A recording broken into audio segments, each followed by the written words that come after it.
Samuel Laurent, bonjour. Bonjour. Merci de répondre à nos questions.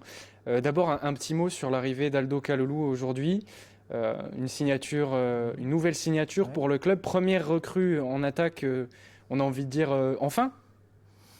Oui, premier recrue en attaque sur la ligne offensive. On a quand même déjà procédé à beaucoup de modifications. On a ramené Tony Mauricio de Lens, qui est une opération dont on est assez fier. On a ramené également Maxime Dokuto, qui joue en Ukraine, mais qui est un joueur qui a été validé par tout le monde et qui semble plein de talent pour le championnat français. Donc on avait déjà quand même considérablement renforcé notre ligne offensive. C'est vrai qu'aujourd'hui, Aldo vient nous rejoindre en buteur, c'est un enfant du club. Là encore, il a été validé par à la fois le service de recrutement, le coach, etc. Donc on s'en réjouit et comme vous dites, oui, pour le coup, c'est une nouvelle pierre à l'édifice qu'on est en train de mettre en place. Pour lui, c'est un retour au club. Après une saison, il avait déjà évolué ici. C'est un dossier que vous suiviez depuis un petit moment quand même. Est-ce que c'est un soulagement là enfin que cette signature elle soit actée et qu'il vienne renforcer l'équipe pour la saison prochaine? Alors, pour répondre aux différentes questions, oui, c'est un dossier que les recruteurs ont suivi, je dirais de façon presque continue depuis son départ. Ensuite, c'est pas un recrutement par défaut, c'est-à-dire qu'on n'est pas soulagé finalement d'avoir signé quelqu'un et que ça soit Aldo. On avait précisément choisi Aldo. Il y avait d'autres gens sur notre shortlist et on l'a choisi et les négociations ont été rapides. Donc voilà. Il y a quelques semaines, on ne va pas se le cacher, le début de mercato a été poussif. Vous-même, vous l'avez dit, on va tirer les enseignements, on n'est pas en avance. Là, il y a eu des signatures, vous venez de les évoquer, Tony Mauricio, Aldo Kalulu aujourd'hui. On a le sentiment qu'en quelques jours, finalement, ce retard, il a été rattrapé. Comment expliquer ça? Est-ce que tout s'est débloqué d'un coup?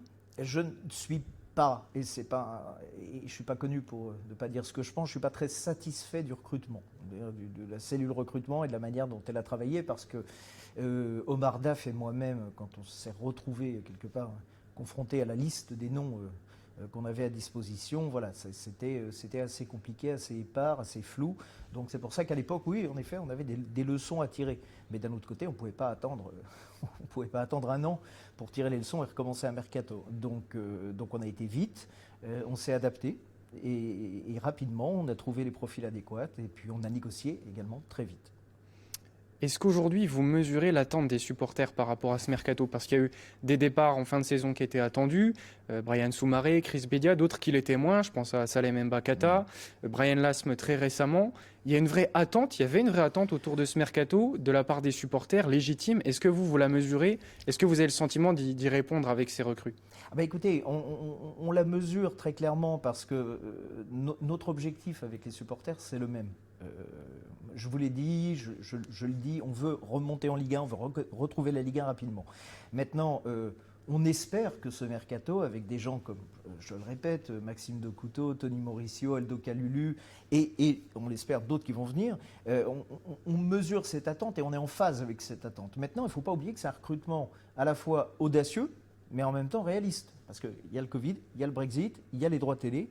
C'est vraiment l'année catastrophe pour le football. C'est-à-dire vraiment, aujourd'hui, on ne voit pas ce qui pourrait s'abattre de plus sur l'industrie du football professionnel. Donc, on fait un recrutement qui, déjà, me paraît un recrutement extrêmement solide, et je pense que je ne suis pas le seul à le dire, donc voilà. Et à côté de ça, on fait en même temps un recrutement qui est doublement solide parce qu'il se fait dans des circonstances extrêmement compliquées. Donc, voilà, je pense qu'on mesure les attentes des supporters et j'espère qu'on va les combler.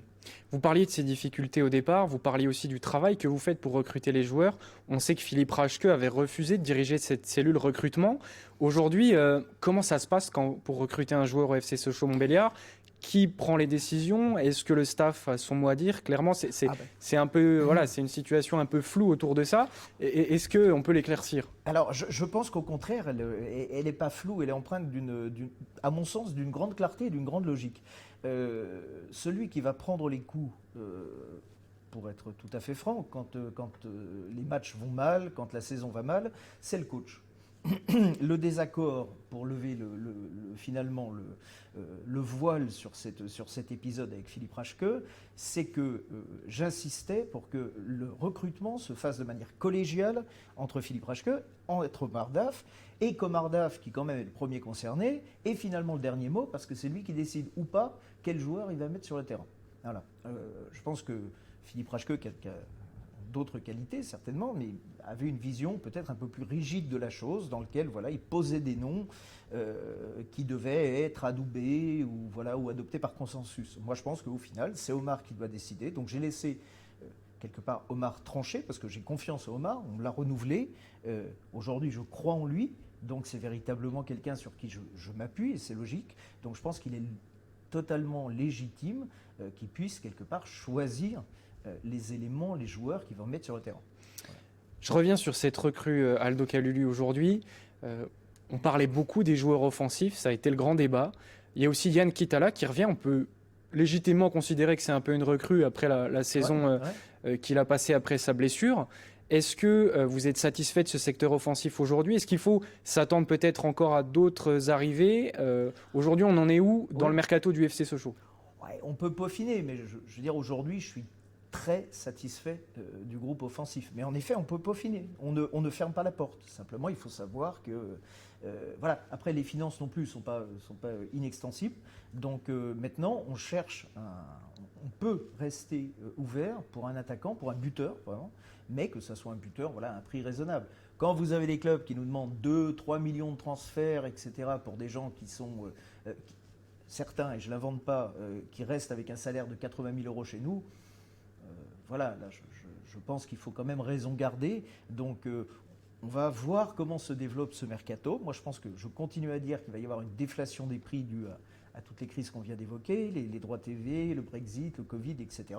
Donc, on reste ouvert à ça. Pour l'instant, la ligne offensive est excellente. Il y a encore des possibilités, vous restez attentif. Ouais, mais pour l'instant, la ligne offensive est excellente. On peut la peaufiner, mais pour l'instant, elle est déjà excellente.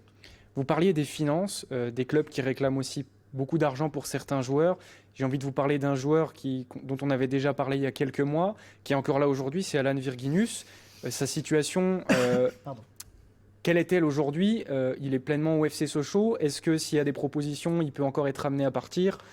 Comment ça va se passer? Écoutez, moi j'avais toujours expliqué qu'en effet, Alan allait faire comme Maxence Lacroix, comme comment s'appelle-t-il? Excusez-moi, Agoumé, Lucien Agoumé, etc. Donc voilà, je le voyais partant. Il s'avère qu'aujourd'hui, pour être tout à fait honnête, voilà, moi il n'y a pas d'offre qui me convienne. Donc pour moi, je le considère, et je vais d'ailleurs m'en entretenir rapidement avec ses agents, mais je le considère comme faisant pleinement partie du FC Sochaux. Et je lui ai dit tout à l'heure. C'est un peu votre ligne directrice aujourd'hui. On sait que par le passé, le club a bradé certains joueurs. Aujourd'hui, vous avez envie de vous éloigner de tout ça, et on imagine que les supporters sont assez réceptifs aussi à cette... On ne bradera aucun joueur. Et vraiment, c'est un bon exemple, parce qu'on nous a reproché, et moi je ne pense pas à juste titre, parce que des gens comme Maxence Lacroix voulaient partir, et quelque part, c'était normal. Ils devaient évoluer dans des grands clubs, etc. Ils étaient happés vers le haut et on ne pouvait pas les garder contre leur gré. Maintenant, par contre, il est évident que Alan Virginus ne sera pas bradé. On n'a pas besoin d'argent. Alors, dans tous les cas, on est heureux. Si Alan s'en va, ça veut dire qu'on a eu un prix formidable et que ça renforcera les finances du club pour le mercato d'hiver. Et si Alan ne s'en va pas, mais on est ravis parce qu'on a un excellent joueur qui reste au club, un enfant du club, qui va rester chez nous. Donc, on est gagnant dans tous les cas. Deux petites questions. Dernière question, on parle des joueurs d'ici, de la formation. Hier, il y avait un match de l'équipe de France avec Marcus Thuram, qui est un joueur qu'on connaît bien ici.